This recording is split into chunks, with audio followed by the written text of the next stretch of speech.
she pulled a knife out on somebody. Like, no one mentioned anything past that. It's all true. That's what I'm saying. I want to hear that. Okay.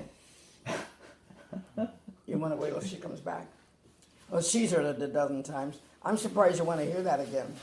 I've only heard that you pulled a knife on somebody, not like what was going down, where you stashed the body. I Stashed the body. I didn't stab anybody. I threatened her, so they did. I undid the top for you, Ma. Just need to I'll loosen take it. off. Yeah. Well, too bad that Norco does this. Are you done with those? Yeah, see, I'm not gonna eat the rest. I feel bad about myself. Yeah. Okay, so there's we're more. going to start with the knife story. I want to hear the knife fight. You want to hear the nice story first? Yeah. Well, I was over 18 years old. I was 19, I guess, at 18. Cool. In San Francisco, working at Hunters Point Shipyard. Cool. And there was a local bar called Dago Mary's, which I ended up working there for a while. Mm-hmm. And that really is a house of prostitution, and I didn't know it at the time. But anyhow, us girls would all go down there, and before you know it, somebody gets in an argument about something, and one of us 5 girls, the one girl was very pretty, Lorraine, and some Mexican girl slapped her or hit her for some reason.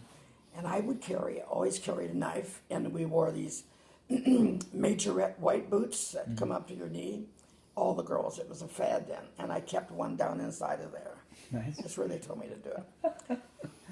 And anyhow, we were in the restroom, and she went after Lorraine, and I pulled it out, and I said, "This is what you're going to get if you leave me hit Lorraine again." But nobody was hurt. I think Laura, I scared her half to death. But she was bigger than me, and I was at 120 pounds then, And 5'3". and 5'3". The boots didn't add any height? And the knife. They probably did a little bit, but I carried it. It was a pretty switchblade. It was a long one with a white handle on it. Nice. Goes the boots. And I don't think I would have used it, but that's what the girls said you should carry with you. That was a rough place working in the shipyard. And so we lived in the dormitories up above Hunters Point, the north side, in barracks that they had built for the women, a place to live, to stay. Because you were working in the shipyard. What years was that? It had to have been 42, 1942. 42 or 43. I had just turned 18, because you had to be 18 to work in the shipyard. Yeah. But before that, we had 3 months of training in Sioux Falls, South Dakota. And I went into welding, and that was too hot. So they also taught sheet metal, and that's what I learned was sheet metal. But you did do some welding, but you didn't do it. You watched them do it. And then you soldered it down is what it was. And I was out there for 13 months. Yeah. My voice is too bad for this time, Matt. Okay. Well, you can take a sip and we can wait. We can wait. But Vivian and I, that was a girlfriend I had back in the Midwest. There was you and Vivian and Dorothy, right? Dot? Well, this is another story. There was 5 of us girls. There were Dottie and Betty and Chris and Lorraine and me. And then later on, another Helen joined us. She was big Helen, and I'm little Helen, because she's 5'8". Is she that one that was in the picture that I found?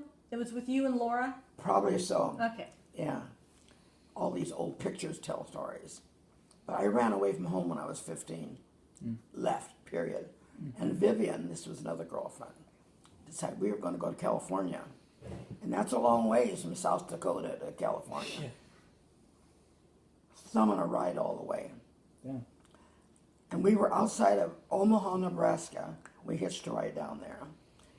And if you don't have a place to stay, we'd try to get into a car that was unlocked and just curl up in the back seat and go to sleep. I think we had about $3 each is all we had. It was $3. That's all I ever had. Anyhow, then later when we were hitchhiking the next morning, you never heard that story. But 2 guys picked us up in a car. We'd just gone on the outskirts of Omaha.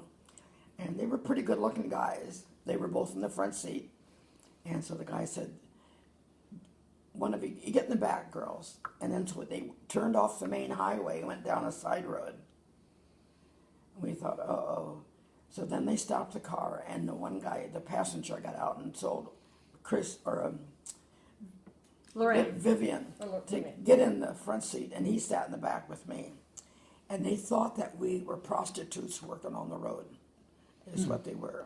So they said, "How much do you charge?" Charge for what?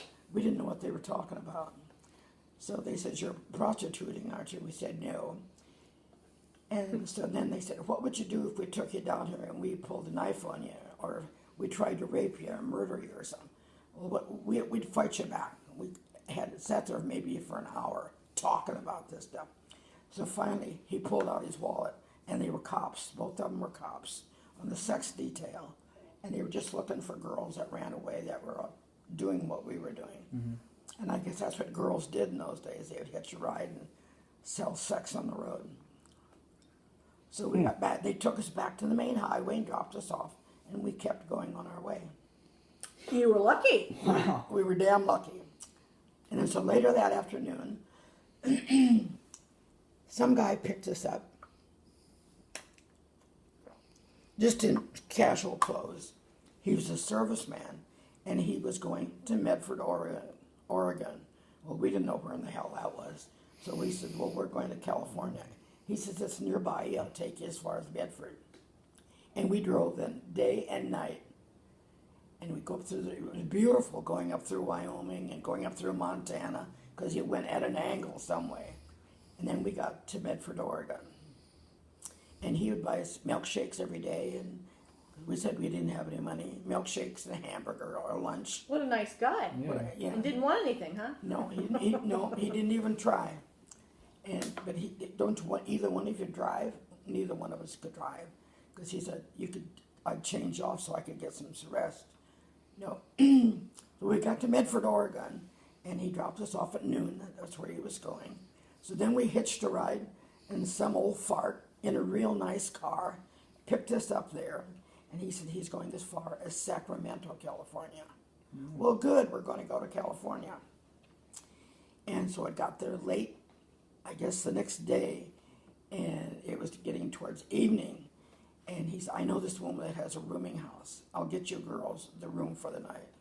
Well, we went in there, and he paid for a week for us to stay there. So we at least to have a room to the place. You met some nice people on the road. We did, and that guy was nice. And then he said, I think on Thursday. And then every night he'd come back and pick us up and take us to Walgreens for dinner. You sit at the counter. Wow. How old was this guy? He was an old guy. He told us he worked at the Capitol, and we didn't know what the hell the Capitol building was. I'd say he must have been in his 60s, but a nice old car, like a Buick or something. But every night we'd go to Walgreens and sit at the counter and have a nice dinner. He never got fresh with either one of us. He'd just tell us, we'll try to go to work, find a job the next day doing something. So he said, then next Sunday, I'm off on Sunday, so I'll take you to see the ocean in San Francisco. And then I guess it was on that Saturday. Vivian's crying. She wants to go home. Let's leave here. I want my mother. Blah, blah. I said, we went this far to come out here. I'm not going to go. She said, yes, we're going to go. She cried, so I gave in to her. So we left Saturday afternoon to hitchhike back to South Dakota. And I got to take a break. Okay. Oh man. They are